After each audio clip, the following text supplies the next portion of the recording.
நரியின் திட்டவட்ட அரசியல் வாக்குறுதிகளை பார்த்தாச்சு.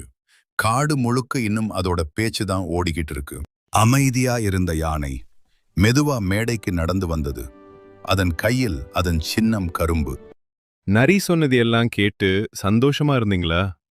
சரி, இப்போ கொஞ்சம் ரியாலிட்டி பேசலாமா? காடு சொர்க்கமாகணும்னா முதல்ல குடிநீர் சரியா இருக்கணும். மழை வரும்போது எல்லாரும் நீந்திர நில வேண்டாம்ல. பாதை சரியா இல்லைன்னா சிங்கம் கூட வழுக்கி விழும். சிறு மிருகங்களுக்கு இலவச கல்வி, அடுத்த தலைமுறைக்கு காடு தான் ஃபியூச்சர்.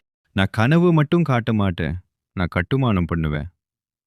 காடு பலமா இருக்கணும்னா அது அடிப்படை பலமா இருக்கணும். முன்னாடி சிரிச்சிருந்த குரங்குகள் கூட இப்போ அமைதியா கேட்க ஆரம்பிச்சது. மான்கள் தலை அசைக்குது. காகம் கூட இதுல லாஜிக் இருக்குன்னு பார்வை விடுது. கரும்பு சின்னத்தோட யானை உறுதியா மேடையில் நின்றது. அடிப்படை வலிமையா இருந்தால்தான் காடு வளர்ச்சி அடையும். இப்போ கேள்வி, காட்டுக்கு தலைவன் யார் ஆகணும் என்று யானை கேட்டது. அடுத்ததாக கிரீடம் சின்னத்தோட சிங்கம் என்ன சொல்ல போகுது? பாகம் 3 இல் வரும் மிஸ் பண்ணிடாதீங்க.